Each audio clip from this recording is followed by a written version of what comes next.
You wake up at 5 in the morning before your alarm clock even goes off, not because you slept well, not because you feel rested, but because your body simply can't take it anymore.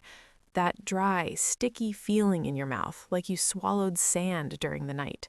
You slowly sit up, holding on to the edge of the bed because the dizziness hits immediately. You walk to the bathroom and look at yourself in the mirror. Your eyes look tired, swollen, those dark circles underneath that never seem to go away anymore.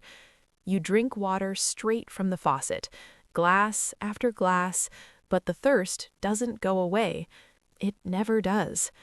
While brushing your teeth, you notice that metallic taste in your mouth that has become part of your daily routine. You go back to the bedroom and pick up your blood sugar meter, that ritual that repeats itself every single day. You prick your finger for what feels like the 1,000th time. You wait those 5 seconds that feel like an eternity, and then the number appears on the screen. 250. Again. Your chest tightens. You did everything right yesterday. You took all your medications at the exact times. You didn't eat anything sweet. You refused bread at dinner. You walked 20 minutes after lunch, even with heavy legs and that tingling sensation in your feet that never goes away. And still, the number is high. It always is. You sit on the edge of the bed, holding that little meter in your hands, feeling a weight in your chest that isn't just physical, it's fear. The fear of waking up one day and not being able to see anymore, just like your cousin. The fear of looking down and seeing a wound that won't heal, that keeps getting worse and worse until someone says amputation is necessary, just like your neighbor. The fear of becoming a burden to your children, of no longer being able to take care of yourself, of spending the last years of your life depending on everyone else. You look out the window and see the sun rising, another day beginning, and you wonder how many days you have left before serious complications arrive. How long until kidney failure? How long until the heart attack doctors always warn you about? You get up, walk to the kitchen, and separate your pills. 1, 2, 3, 4. You swallow them with a glass of water. You prepare your insulin, if that's your case, another injection, another mark on your body. And while you're doing all of this, that little voice in your head won't stop repeating the same thing. You're not doing enough. You should have more discipline. You should be stronger. The guilt eats you alive, every single day, all the time, because nobody ever told you that maybe, just maybe, it's not your fault. Nobody told you that there's something you are doing, something you were taught was healthy, that is actually sabotaging all of your effort. But there is a solution. And it's not about taking more medication. It's not about restricting yourself even more. It's not about living in fear every single day. It's about understanding what is really happening inside your body and making a simple adjustment based on real science that ordinary people just like you are using, and finally seeing blood sugar numbers they haven't seen in years. Doctors rarely talk about this. The pharmaceutical industry doesn't want you to know. But today, you are going to discover what it is. And when this video ends, you will have information in your hands that can completely change the path of your diabetes. I know how hard it is to live with diabetes every single day. You've tried so many things. You've heard so many different pieces of advice. Cut sugar, cut carbs, eat more fiber, exercise more, drink more water. And at the end of the day, it feels like nothing truly works. The numbers stay high, the symptoms are still there, and the frustration only grows. I understand that deeply, and that's exactly why this channel exists. Here you'll find information that goes beyond the basics everyone already knows. Information based on real science, on studies that actually work, explained in a simple way without complicated medical jargon that only makes everything more confusing. Every week, I bring new content about what truly works to control blood sugar. Not miracle promises, real, practical strategies you can apply in your daily life and see real changes in your numbers, in your energy, in your quality of life. Because you deserve to live well. You deserve to wake up without fear. You deserve to believe that things can improve. If you want access to this kind of information every week, subscribe to the channel now and turn on notifications so you don't miss any new videos. You are not alone on this journey, and here on this channel, we are going to walk together, one step at a time, towards a better life with controlled diabetes. Now pay attention to this number, 62%. That is the percentage of people over the age of 60 with type 2 diabetes who develop a serious complication within the first 10 years after diagnosis. We're talking about neuropathy, retinopathy, kidney disease, cardiovascular disease, complications that steal your independence, your vision, your mobility, your life. And here's what nobody tells you. Most of these complications could be avoided if people knew what I'm about to reveal today. Because there is one specific habit, something you probably do every single day thinking you're taking care of your health, that is actually sending your blood sugar through the roof and accelerating the deterioration of your body. And when you fix this mistake, when you apply what I'm going to teach you over the next few minutes, you could see up to a 40% reduction in your blood sugar levels in just 3 weeks. 40%. That means if you wake up today with blood sugar at 250, you could wake up 3 weeks from now at 150, without adding more medication, without extreme diets, without suffering. Today, I'm going to reveal a list of the 10 worst and best habits for people with diabetes over the age of 60. I'll explain exactly what each one does inside your body, why some are dangerous, and which one is number one, the most important, the one that alone can completely transform your blood sugar control. And I promise you, this goes against almost everything your doctor has probably told you so far. Let me paint a picture of what's happening inside your body right now.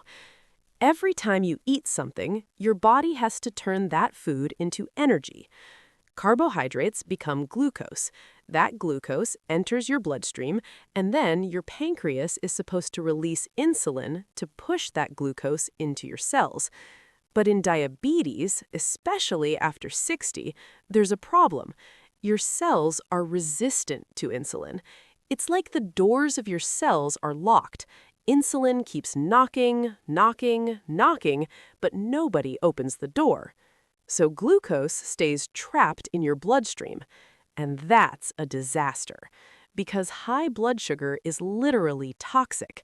It damages blood vessels, it oxidizes tissues, it inflames nerves, it destroys the kidneys, it causes blindness. Over time, your entire system starts to collapse. And here's the worst part. As you age, insulin resistance naturally gets worse. Studies show insulin sensitivity drops by about 25% after age 60. So even if you don't change anything in your diet, your body becomes worse and worse at handling sugar. It's a snowball rolling downhill. And what does conventional medicine do? More medication. Metformin, then glibenclamide, then insulin. And yes, these medications help. I'm not telling you to stop taking them, but they don't fix the root cause. They only manage symptoms. It's like your house is on fire and you keep throwing water on the flames without ever putting out the source of the fire. As long as your cells remain insulin resistant, you'll need higher and higher doses of medication to control higher and higher blood sugar. And there is one specific reason why this insulin resistance is so out of control, a reason almost nobody explains, and it has everything to do with the number one habit on this list. Before I continue revealing this entire list, I need to ask you an important question, and I want you to be completely honest with me. What is the hardest part of living with diabetes for you? Is it the constant exhaustion that never goes away, that makes you give up doing the things you love? Is it the constant fear of having a hypoglycemic episode and passing out in public? Is it seeing high blood sugar numbers every single day and feeling like you're failing? Is it the tingling in your legs that doesn't let you sleep at night? Or is it that deep fear, the one you don't even like to say out loud? The fear of losing your vision, of needing an amputation, of becoming dependent on others? I know it's not easy to admit these things. We live in a society that expects us to be strong all the time, to swallow fear, to never show weakness. But here's the truth. This is a safe space. In the comments under this video, there are hundreds, thousands of people going through exactly what you're going through. And you know what happens when someone has the courage to comment, to open their heart, to say what they're really feeling? Other people read it and think, I'm not alone. Someone understands. Someone is fighting the same battle. And that changes everything. Your story, your fear, your struggle might be exactly what someone else needs to read today so they don't give up. So go to the comments right now and write it down. It can be simple, something like, my biggest struggle is the tingling that never goes away. Or, what scares me most is losing my eyesight. Or, I feel tired all the time and I can't take it anymore. Whatever is weighing on your heart, I want to know. I read every comment. Many times, I respond personally. And even when I can't respond to everyone, you'll see dozens of other people replying, supporting each other, sharing their own stories. We are building a real community here, a place where no one has to face diabetes alone. So comment now. And now, let me continue with the list that can change your life.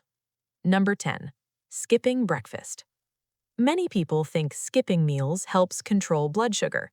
The logic seems to make sense, right? Less food, less sugar in the blood. But the exact opposite happens. When you go many hours without eating, especially overnight, and then skip breakfast, your body enters stress mode. It starts releasing cortisol and glucagon, hormones that tell your liver to dump stored glucose into the bloodstream. It's a survival mechanism. Your body thinks you're in danger, that energy is scarce. The result? Your blood sugar spikes, even though you didn't eat anything. Studies show that people who skip breakfast have blood sugar spikes up to 28% higher at lunch compared to those who eat in the morning. And there's more. Skipping breakfast increases food cravings later in the day. You arrive at lunch starving and eat more than you should. The potential benefit here is minimal. Does it help? No, it actually makes things worse. The solution is a breakfast rich in protein and healthy fat, low in carbohydrates. Eggs, avocado, nuts. That stabilizes blood sugar. Skipping breakfast gets a score of 2 out of 10.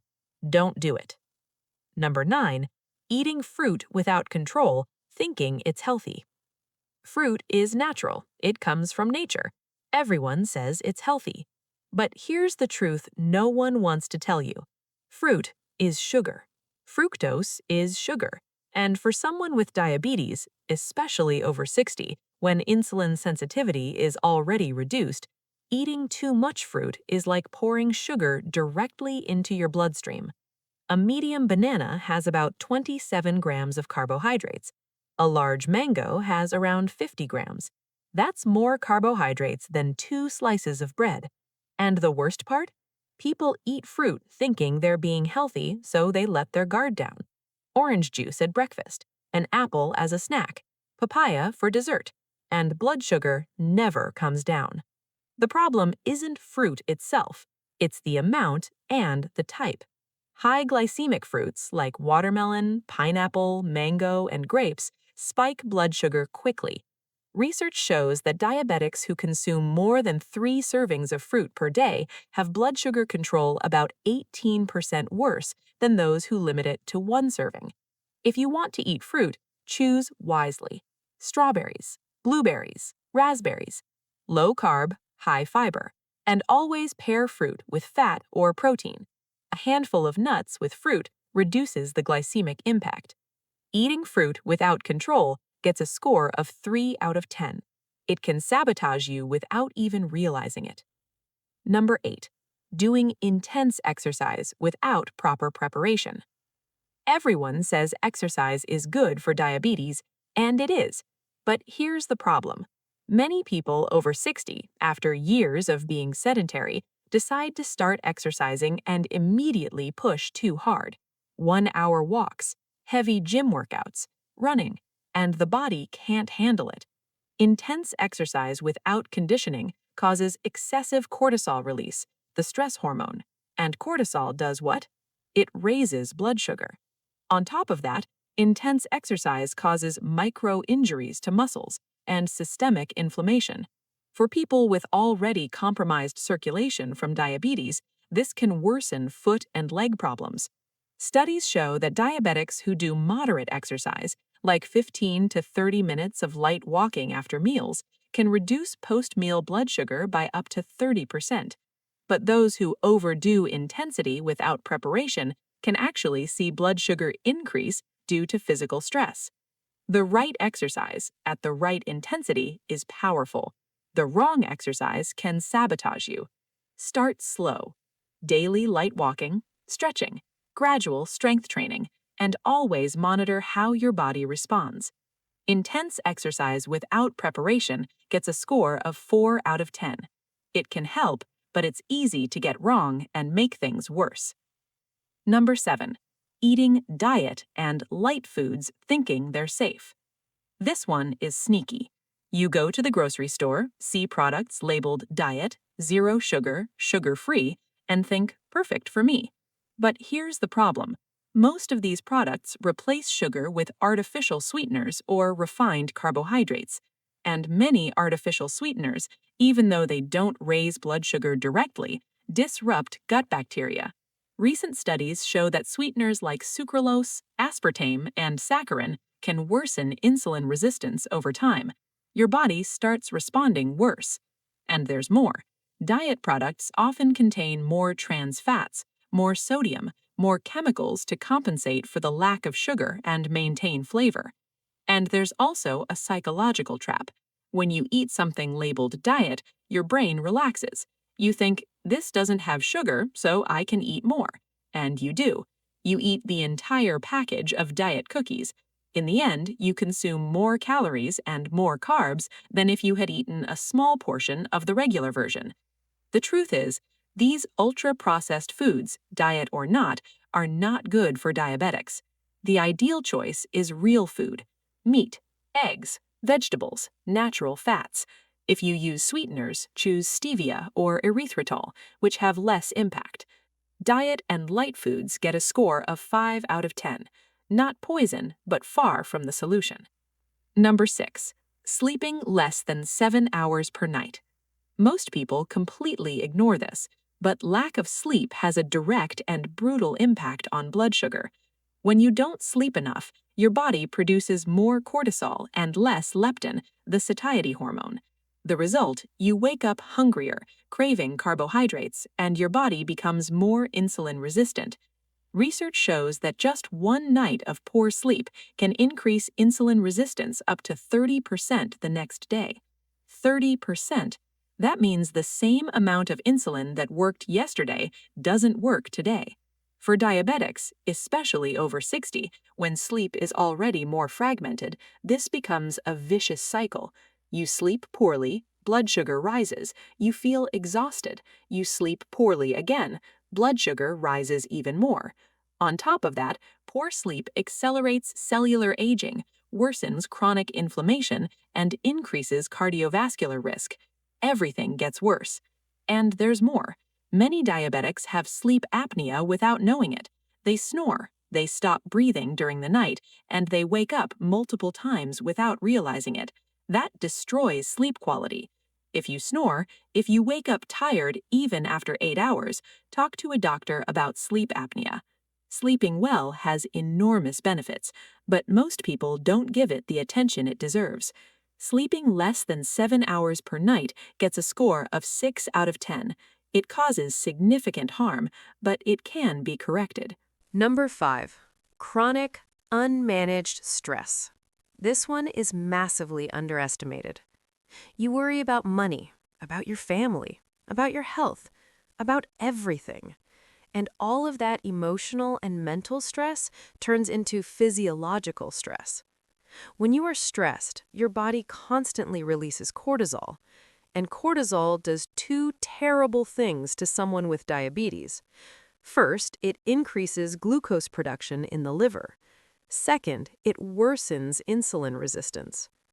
Basically, chronic stress keeps your blood sugar high no matter what you eat. Studies show that people with high levels of chronic stress have hemoglobin A1C levels on average 1 full percentage point higher than people with the same lifestyle but less stress. 1 full percentage point. That is huge. It can be the difference between being controlled and being out of control. And there's more. Stress worsens systemic inflammation, raises blood pressure, disrupts sleep, pushes you toward worse food choices.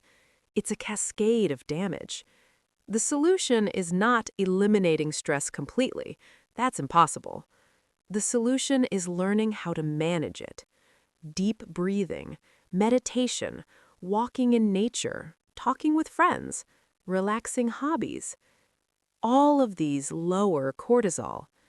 Even 10 minutes of deep breathing per day can make a measurable difference in blood sugar over weeks. Chronic, unmanaged stress gets a score of 7 out of 10. A silent enemy that many people don't even realize they have. Number 4. Consuming refined vegetable oils every day. This is one of the biggest hidden villains of modern nutrition. Soybean oil, corn oil, canola oil, sunflower oil. These oils, used for cooking and found in almost all processed foods, are highly inflammatory. They are rich in omega-6 fats, which in excess create chronic inflammation throughout the body. And chronic inflammation is one of the main drivers of insulin resistance. When your cells are inflamed, they simply don't respond well to insulin. On top of that, these oils are extracted using extreme heat and chemicals, which makes them oxidized. Oxidized fat is toxic. It damages cell membranes, worsens mitochondrial function, accelerates aging. Studies link high consumption of refined vegetable oils to a 40% increase in the risk of metabolic syndrome. 40%! And for people who already have diabetes, these oils make everything worse. The worst part? They are everywhere.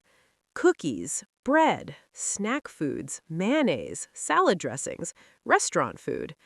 Almost impossible to escape. But you can make better choices. At home, use extra virgin olive oil, coconut oil, butter, or animal fats.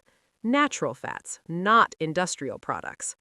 The less refined vegetable oil you consume, the better your insulin will work. Consuming refined vegetable oils daily gets a score of 8.5 out of 10. A slow poison nobody warns you about. Number 3. Drinking juice, even natural juice with no added sugar. I know this one hurts. Orange juice at breakfast is a tradition for many people. But here's the truth. Juice is concentrated sugar without fiber. When you eat a whole orange, you get the pulp and fiber, which slow sugar absorption. But when you squeeze 3 oranges into one glass, you're taking all of the sugar from 3 oranges and pouring it into your stomach at once without fiber to slow it down. The blood sugar spike is brutal. 1 glass of natural orange juice contains almost the same amount of sugar as a can of soda, about 26 grams of carbohydrates, and blood sugar spikes within 15 minutes. Studies show that regular fruit juice consumption, even natural juice, increases the risk of type 2 diabetes by 21%. And for people who already have diabetes, juice is basically liquid sugar. It doesn't matter if it's orange, watermelon, grape, or apple juice. They all spike blood sugar. You might be thinking, what about green juices? Those can be better only if they contain no sweet fruit. A juice made only from leafy greens with a bit of lemon won't spike blood sugar. But the moment you add apple, carrot, or beet, it turns into sugar again. The solution is simple. Stop drinking juice. Eat whole fruit if you choose to eat fruit, or drink water, unsweetened tea, or black coffee. Drinking juice, even natural juice, gets a score of 8.5 out of 10. It looks healthy, but it's a trap. Number 2. Eating carbohydrates alone, without protein or fat. This mistake is extremely common and destroys blood sugar control without you realizing it. You eat plain tapioca, or fruit by itself, or white bread with nothing on it, or plain crackers. Pure carbohydrates enter the bloodstream fast and turn into glucose instantly. Massive blood sugar spike.